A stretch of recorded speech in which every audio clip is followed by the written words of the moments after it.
हम आपके चैनल के माध्यम से उन तमाम फैमिलीज़ को फ्री जो है बिल्कुल हम उनको लीगल सपोर्ट प्रोवाइड करेंगे। अगर उनको कहीं वकील वगैरह की चीज़ों की ज़रूरत है या कहीं पे कोई लीगलिटी की कोई एडवाइस की ज़रूरत है तो हम ज़रूर इनके लिए जो है इस चीज़ की प्रोवाइड करेंगे।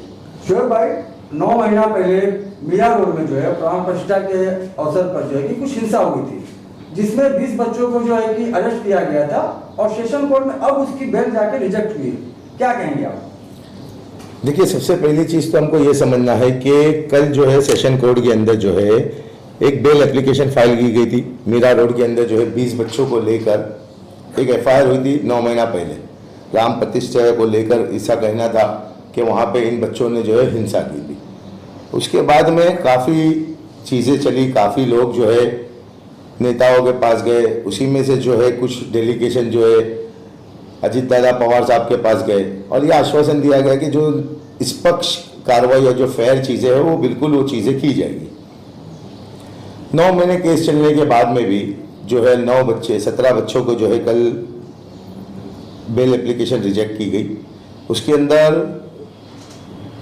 सबसे बड़ा मसला ये था कि ये बच्चों ने ऐसा क्या गुनाह कर दिया कि जिसकी बुनियाद पे जो है वो बेल एप्लीकेशन रिजेक्ट कर दी गई।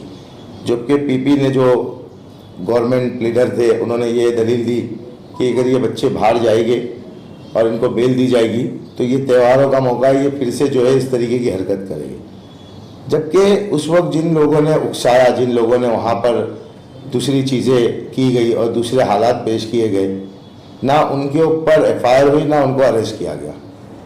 किसी भी चीज़ को लेकर एक ही समुदाय को टारगेट बनाया जा रहा है। अब इसके अंदर कहीं ना कहीं हमको एक चीज़ सोचनी चाहिए कि हम किस बुनियाद पर किस तरीके से जो है सियासी पार्टियों का साथ दें, क्योंकि कहीं ना कहीं हमारे वोट के इस्तेमाल के बाद में जो है एक तरीके से चीज़ें होने के बाद में वो चीज़ें हमारे बिल्कुल मुखालिफ होती है जिस तरीके की बात की जाती है। आज कानून जो है वो 2 नज़रिए से देख रहा है। आज उन बच्चों को लेकर कोई पुरसान हाल नहीं है। जो चीज़ें होती है वो सियासी दौर पे, सियासी तर्ज पे और सियासी प्लेटफॉर्म पे होती है। उसके बाद में कहीं कोई नहीं होता है, सिर्फ जो है वादे और दिलासे दिए जाते हैं। लेकिन सफ़र जो है वो फैमिलीज़ करती है, वो लोग करते हैं जिनके साथ में वो लोग जुड़े हुए। आज ये 20 बच्चों का सवाल है। इन 20 बच्चों को लेकर जो है आज इनकी ज़िंदगियाँ दाव पे लग गई है। कोर्ट से हम रिक्वेस्ट करेंगे कि कोर्ट जो है इसके ऊपर, क्योंकि जो 17 तारीख को जो है फिर से हाई कोर्ट के अंदर एप्लीकेशन फाइल हुई है 17 बच्चों को लेकर, तो कोर्ट जो है इसके ऊपर एकदम बेहतर से बेहतर जो है वो सुने, दोनों पक्षों की बात करे और उसकी गहराई तक जाकर जो है उसके बाद में कोई फैसले या कोई नतीजे पे जाए। उसके अलावा अगर कहीं पे कोई मामला है या कहीं लीगल कोई इश्यूज़ है तो हम आपके चैनल के माध्यम से उन तमाम फैमिलीज़ को फ्री जो है बिल्कुल हम उनको लीगल सपोर्ट प्रोवाइड करेंगे। अगर उनको कहीं वकील वगैरह की चीज़ों की ज़रूरत है या कहीं पे कोई लीगलिटी की कोई एडवाइस की ज़रूरत है तो हम ज़रूर इनके लिए जो है इस चीज़ की प्रोवाइड करेंगे। फिर भाई, इन बच्चों के लिए कुछ करने के लिए आपने कुछ सोचा है? देखिए, करना तो जो इस वक्त है वो सबसे बड़ा मसला जो है उनको जो है किसी ना किसी तरीके से बेल कानूनी तरीके से मिल जाए और जो फैक्ट है और जो सच है वो कानून के सामने और कोर्ट के सामने है। अगर उसके लिए कहीं पे कोई भी कानूनी एडवाइस की ज़रूरत है तो हम ज़रूर देंगे।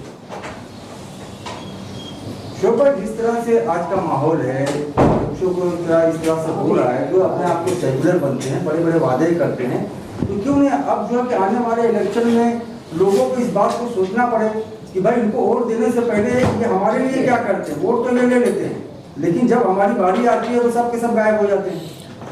देखिए, ये चीज़ जो है इसको सियासत कहते हैं कि किसी तरीके से हमारे लोगों को, वोटर्स को हमको लुभाना है। और वोटर्स जो है वो बेचारे एक तरीके के वहम में, क्योंकि हम जो है एक तरीके की ज़िंदगी जी रहे हैं, क्योंकि माइनॉरिटी का कोई भी लीडर नहीं है। माइनॉरिटी जो है वो बिल्कुल अपाहिज और यतीम है। सिर्फ इलेक्शन के वक्त में माइनॉरिटी की फिक्र आती है, माइनॉरिटी को जिंदा किया जाता है। जिस तरीके से आपने देखा कि MP के इलेक्शन में जिस तरीके की चीज़ें हुई कि पूरा के पूरा जो है एक तरीके की बात चली कि हमको संविधान बचाना है। अब मैं उन नेताओं से सवाल करता हूं कि अब वो संविधान की बात जो करते थे, कहाँ गया वो संविधान? नीतीश राणे ने इतनी बात करने के बाद में, अल्लाह के नबी सल्लल्लाहु अलैहि वसल्लम के खिलाफ बाबा ने इतनी बात करने के बाद में भी, जबकि वो हमारे मज़हब से जुड़ी हुई चीज़ थी और सबसे ज़्यादा जो है हमको ठेस पहुंचाए, उसके बाद में भी कुछ भी जो है वो कार्रवाई नहीं हुई, जबकि इतनी एफआईआर हो गई। लेकिन इससे पता ये चल रहा है कि कौम के बच्चों को जो है कहीं ना कहीं टारगेट किया जा रहा है। हम कोर्ट से बिल्कुल दुआर लगाएंगे और इन बच्चों के लिए कहीं भी हमको अगर किसी चीज़ की ज़रूरत है लीगल एड्स की तो हम ज़रूर करेंगे। शिव भाई, नीतीश राणे जैसे और भी कई लोग हैं जिन्होंने मुस्लिम समुदाय को लेकर टारगेट किया और अनशन बातें भी की है, लेकिन उनके ऊपर अब तक कोई कार्रवाई नहीं हुई। लेकिन मुस्लिम समुदाय के अगर कोई लोग कुछ बोलते हैं तो उनके ऊपर तुरंत कार्रवाई हो जाती है। तो मैं यही कह रहा हूँ ना कि कानून जो है वो दो नज़रिए से इस वक्त चल रहा है। जो लोग संविधान को बचाने के लिए आज से 6 महीना पहले चिल्ला रहे थे कि हमको संविधान को बचाना है, आज वो संविधान की बुनियाद पर मुसलमानों ने और माइनॉरिटी ने वोट दिया। आज सबसे ज़्यादा जो है माइनॉरिटी को अगर संविधान की ज़रूरत है तो माइनॉरिटी को, तो क्या वजह है कि उनका साथ नहीं मिल रहा है? क्या वजह है कि कोई एक नेता, हम बीजेपी की खुलकर मुखालिफत करते हैं, बीजेपी का एजेंडा ही जो है वो कहीं ना कहीं जो मुसलमानों को या माइनॉरिटी को टारगेट करना। लेकिन जिन लोगों ने खुसूसी तौर पे जो उन लोगों का ये कहना था कि हमको संविधान बचाना है, और आप यकीन करें इसी एजेंडे के ऊपर जो है पूरे हिंदुस्तान का मुसलमान एक हुआ था कि हमको जो है इस मुल्क में रहना है तो हमको संविधान बचाना है, हमको हमारी कानूनी लड़ाई के अंदर हक मिलना चाहिए। लेकिन अफसोस ये है कि हम इससे बिल्कुल आज भी महरूम है। आज किसी भी मसले को लेकर आप देख ले, चाहे वो हिंदुस्तान के किसी भी स्टेट के अंदर होता है तो उसका टारगेट जो है वो मुसलमान या माइनॉरिटी बनता है। चाहे वो बुलडोज़र की कहानी हो, चाहे वो एफआईआर करने की कहानी हो, चाहे वो नौजवान बच्चों को टारगेट करने की कहानी है। मैं आपके चैनल के माध्यम से तमाम नौजवानों से भी अपील करूंगा कि हमको जहां तक कि हो सके, देखिए हम जो है ये होने के बाद में सफ़र जो है ना हमारी फैमिलीज़ को करना पड़ता है, हमारे घर के लोगों को करना पड़ता है। उसमें ऐसे ऐसे बच्चे भी है जो बेचारे एक ही कमाने वाला था और जो आज उनके माँ बाप और उनकी बीवी बच्चे परेशान हैं। तो मेरा ये अपील करूंगा कि नौजवानों से खुसूसी तौर पे कि किसी भी मसले के अंदर, किसी भी मुद्दे के अंदर हमको कानूनी लड़ाई लड़नी है, ना कि हमको सियासत का शिकार होना है। सियासतदान जो है वो हमको सिर्फ इस्तेमाल करते हैं और वक्त आने के बाद में सिर्फ दिलासे देके चले जाते हैं। जो भी चीज़ें होती है, चाहे वो कोई भी इंसिडेंट होता है, उस चीज़ को लेकर जो है हमको कहीं ना कहीं सोचना है और आगे हमको हमारे खुद के नुमाइंदे खड़े करना है। क्योंकि मुझे नहीं लगता कि आने वाले असेंबली इलेक्शन में भी कहीं ना कहीं मुसलमानों को 100% दरगुजर किया जाएगा, चाहे वो बीजेपी पार्टी की तरफ से हो, चाहे वो महाविकास आघाड़ी की पार्टी की तरफ से हो। हम तमाम उन सेकुलर पार्टी से जो मुसलमानों के वोट के दम भरते हैं, उनसे गुजारिश करेंगे कि आप जो है वो मुसलमानों को नई क़यादत दें।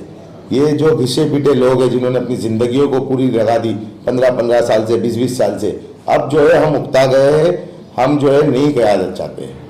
वक्फ की इमलाक जो हमेशा लापरवाही का शिकार रही है, चाहे किसी की भी सरकार हो, इस पर क्या कहेंगे आप? देखिए, हर चीज़ का एक निज़ाम रहता है, उस निज़ाम को उस निज़ाम के तहत चलेगी तो ही वो चीज़ें बका रहेगी। आप उस निज़ाम के अंदर अपनी मनमानी और अपने असर और रसूख की दखल डाल देंगे तो वो चीज़ें जो है वो बिखर जाएगी। सेम चीज़ वक्फ की है। अगर वक्फ का कानून बनाया गया था, वक्फ को चीज़ों को अगर किया गया था तो उसके अंदर ट्रांसपेरेंसी लाना चाहिए थी। चाहे जितनी भी चीज़ें थी उसको जो है वो पब्लिकली रखना चाहिए था मुसलमानों के लिए, क्योंकि मुसलमान उसके असल चीज़ तो मुसलमानों के लिए ही वक्फ बना था। लेकिन मुसलमान जो है पूरे हिंदुस्तान के अंदर तमाम वक्फ बोर्ड ने जो है किसी भी मामले को लेकर उसके ऊपर पर्दापोशी की गई, और पर्दापोशी करना ही एक सबसे बड़ी, किसी भी चीज़ के अंदर उसके अंदर जो है खयानत होना ज़रूरी लाजिम है। वक्फ में इमलाक बहुत सी ऐसी चीज़ें हैं जो उसके क्लीन चिट दे दी गई है कि ये वक्फ की इमलाक नहीं थी। इस बारे में क्या कहेंगे? देखिए, कहना यही है कि पहले तो हमको ये सारी चीज़ों के बारे में सोचना चाहिए कि इसका असल वक्फ बना क्यों है, और वक्फ बनने के बाद में जो कानून बनाए गए वो कानून हमारे कितने हित में और कितने हमारे को फ़ायदेमंद है, वो सारी चीज़ों को हम समझते नहीं है। ये सारी चीज़ों की जिम्मेदारी जो है वो सियासतदानों के ऊपर है। सियासतदान जो चीज़ प्लेट में हमको परोस के देते हैं हम वो खाते हैं। हमको हमारे हक की बात करना चाहिए, सही गलत को समझना चाहिए। खासकर मुंबा देवी 186 जो विधानसभा है जहाँ पे आप भी कुछ तैयारी कर रहे हैं, ये जो विधानसभा में काफ़ी ज़्यादा समस्याएं देखी जा रही हैं, काफ़ी ज़्यादा प्रोटेस्ट भी हुआ इस मामले को लेकर, गंदगी को लेकर, गंदी स्कूल, ख़राब शिक्षा को लेकर के। क्या कहेंगे? पार्किंग इलीगल है, पार्किंग की भी जगह नहीं है, और इस बारे में क्या कहेंगे आप? देखिए, किसी भी नेता को या किसी भी पॉलिटिकल पार्टी जो हमसे वोट मांगने आती है, ये आवाम की जिम्मेदारी है कि आपके पास अगर कोई वोट मांगने आ रहा है और वो बंदा पहले ही यहाँ पे एमएलए या कॉरपोरेटर या एमपी रह चुका है, तो वो अवाम की जिम्मेदारी है, वो लोगों की जिम्मेदारी वोट देने वालों की, कि वो मुआवजा करें कि ये बंदा हमारे लिए आगे चलकर काम का है या नहीं है। ये चीज़ों को हम बार बार बोलेंगे तो लोगों को ये लगता है कि हम कहीं ना कहीं तनकीद कर रहे हैं। लोग जो है अपने शऊर को सोचे, अपने आने वाली नस्लों के भविष्य के बारे में सोचे। उसके बाद में अल्लाह ने अक्ल सलीम दिया है। मैं घर से नीचे उतर कर अगर अपने कारोबार तक जाता हूँ तो मेरे को वो परेशानी और वो दिक्कत दिखती नहीं है। क्या वजह है कि मेरे को कोई दूसरा आके मेरे कान में बोले कि अरे ये चीज़ हो रही है। आप 15 साल से एक चीज़ को सफ़र कर रहे हैं, अगर आप कोई वोट मांगने आ रहा है तो आप बोले कि आपका वक्त पूरा हो गया, आप जाइए कोई दूसरा कैंडिडेट लाइए, हम उसके साथ में रहेंगे। ये चीज़ों को हमको सोचना चाहिए, हमारे अंदर के एहसास और अपने अंदर के ज़मीर को जगाकर पूछना चाहिए। शोएब भाई, जो मेरा रोड में जो हादसा हुआ वो वहाँ पर जो है अभी कांग्रेस के जो सिटिंग एमएलए है मुजफ्फर हुसैन, एमएलसी जो है वो मुजफ्फर हुसैन है, और उसके बाद भी अभी तक उन्होंने कोई बात नहीं की इस मसले को लेकर। देखिए, मैं बिल्कुल यही कह रहा हूँ कि एक सियासतदान जो है वो कहीं ना कहीं सियासी अपने शऊर को ज़िंदा रखने के लिए वो बातें करते हैं।